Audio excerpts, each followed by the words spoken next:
भैया क्या नाम है आपका? भाई हमारा नाम राजेश यादव है। किस ग्राम पंचायत से आप? मड़वा जुगलपुरा पंचायत है हमारी। अच्छा, आपके परिवार में कौन सरपंची पद का चुनाव लड़ रहा है? हमारी आंटी जी सरपंची पद की दावेदार है। क्या नाम है उनका? पोखन रामस्वरूप यादव। आप लोग चुनाव लड़ रहे हैं, आपका परिवार, क्या क्या समस्याओं को देखते हुए चुनावी मैदान में आप लोग? अरे हमने ये देखा है भाई साहब, हमारे यहाँ बहुत सी भ्रष्टाचारियाँ हैं। जी। आप किसी भी विषय में ले लीजिएगा, हर विषय में भ्रष्टाचारी पाई जाती है। आप कोई सा मुद्दा उठा लें, आप एक ग्राम पंचायत के अंदर आवास देख लें, हर आवास वाले से आप देखिए सरपंचों के द्वारा वसूली की जा रही है। ऐसा कोई आवासधारी नहीं है जिससे 10-10 हज़ार रुपया, 15-15 हज़ार रुपया सरकार उनको दे रही है, लेकिन जी। बशर्ते उनके खाते में पैसा आ रहा है। लेकिन सरपंच बोलते हैं भाई हमने आपका आवास दिलाया है, आप हमको 15,000 10,000 रुपया दीजिए, जब जाके आपका आवास आएगा। और सरपंच सचिवों के द्वारा भी भ्रष्टाचार किया जा रहा है भाई। और कुछ लोगों को आवास भी नहीं मिले हैं जी। और जो आवास के लायक हैं, वास्तविकता में जो आवास के लायक हैं लोग बाग, उन लोगों को भी आवास नहीं मिले हैं। और जिन लोगों ने उनके सरपंचों के यहाँ पे जाके पहले 5-5 10-10 हज़ार रुपया दे दिए हैं, उनको जाके आवास मिल गए। चाहे वो कितना ही पैसा वाला हो, उसका मकान पक्का हो, चाहे कैसा भी हो, लेकिन जो गरीब लोग हैं उनको आवास नहीं दिया जा रहा है। ये भ्रष्टाचारियाँ हैं। आप कोई भी गांव में चलिए, हमारे यहाँ देख लीजिए आप सड़कों को, गांव के अंदर सीसी रोड पड़ा है लेकिन उनमें नालियाँ नहीं हैं। गांव के अंदर उनको नालियों को कोई सफाई करने वाला है, अरे कम से कम उनकी नालियाँ कट जाती हैं, उनमें सफाई करने वाले हो जाते। पूरी सीसी से पानी जा रहा है, उस पर मिट्टी डली है, एकदम किचकिच होते हुए गांव वालों को निकलना पड़ता है हर गांव में। हाँ, आप वहाँ एक हमारे यहाँ आदिवासी क्षेत्र पड़ जाता है, उस आदिवासी क्षेत्र में आप जाइएगा, वहाँ पे बिजली की इतनी समस्या है भाई साहब कि आपको बता नहीं सकते कितनी समस्या है बिजली की। वहाँ वो पूरे आदिवासी लोग चिल्ला रहे हैं भाई साहब हमारे यहाँ बिजली नहीं है, भाई साहब हमारे यहाँ बिजली नहीं है। हम लोगों ने उनको अभी बोल के यादवों के यहाँ से उनको बिजली दिलवाई है। अभी उन्हें यादवों के यहाँ से हमने बिजली दिलवाई है। हमने उनसे ये बोल दिया है कि भाई अगर हम सरपंच बनेंगे तो सर्वप्रथम ये काम रहेगा हमारा कि आपके गांव में सबसे पहले हम एक ट्रांसफार्मर रखवा देंगे आपके ट्रक पर अलग से, और उसके लिए जो कुछ भी होगा सरकार से हम गुहार लगाएंगे, सरकार से भी उसकी मांग करेंगे। अगर सरकार नहीं उस पर इच्छुक होगी तो जो कुछ बनेगा हमारे द्वारा हम भी उसमें सहयोग करेंगे और उसको हम रखवा देंगे वहाँ पे। इतनी सारी समस्या है आपके ग्राम की, इन समस्याओं को लेकर कभी ग्रामवासियों ने किसी अधिकारी से संपर्क नहीं किया?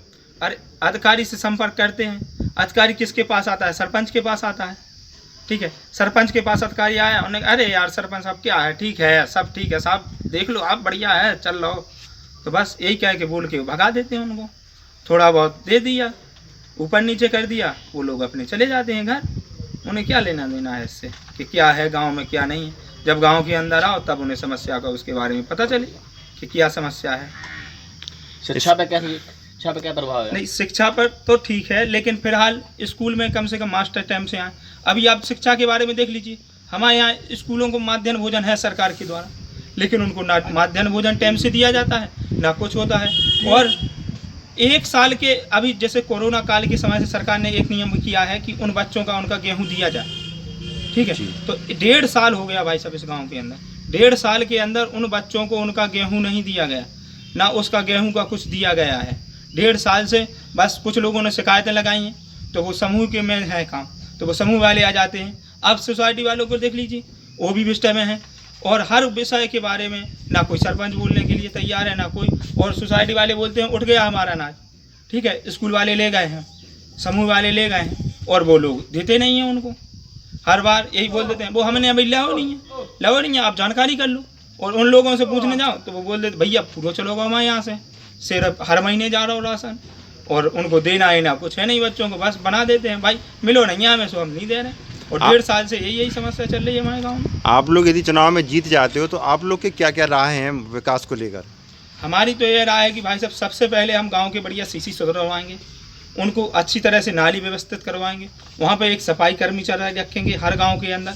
4 गांव हमारी पंचायत के अंदर पड़ते हैं, मड़वा, जुगलपुरा, मानपुरा, रागौली, तो चारों गाँव में एक एक सफाई कर्मचारी रखवाएंगे उनको, उनमें नालियों की व्यवस्था करवाएंगे पूरे गाँव में। अभी आप एक सीसी एक के दबारे से निकलता है पानी, दूसरे के द्वारे पहुंच जाता है, वो अपने द्वारे गड्ढा खोद देता है उस सीसी पे, उसके दूसरे के द्वारे पहुंचा, तीसरा अपने द्वारे गड्ढा खोद देता है। यही समस्या हर जगह, वो सीसी 10-10 फुट पे 5-5 फुट पे खोदा पड़ा रहता है। तो सबसे पहले तो हम ये करवाएंगे। फिर स्कूल की जो व्यवस्था होंगी, हर बच्चे स्कूल में हर टीचर को टाइम से आने के लिए वार्निंग देंगे हम। सबसे पहले उसको वार्निंग में ये बताएंगे कि भाई आपको 10 बजे आना है तो आपको 10 बजे ही आना पड़ेगा।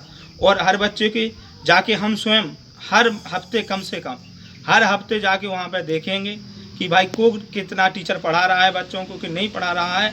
और इसके बारे में हम मास्टर से भी वो उनके विषय में बात करेंगे, बच्चों के विषय में। और जो रही बात उसके माध्याह्न भोजन के बारे में, तो माध्याह्न भोजन वाले समूह वालों की भी हम वार्निंग दे देंगे कि भाई अगर ये आप नहीं कर सकते तो ये समूह दूसरों के पास हम भिजवा देंगे। कम से कम इतना तो हम कर ही गए।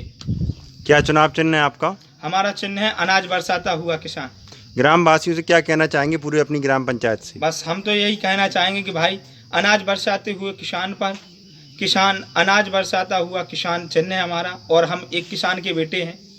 तो हमारा सबसे यही निवेदन है कि भाई कम से कम अपने इस किसान का ध्यान रखिएगा कि अनाज बरसाते हुए किसान पर ज़्यादा से ज़्यादा मतों से बहन लगाकर भारी मतों से विजय बनाए।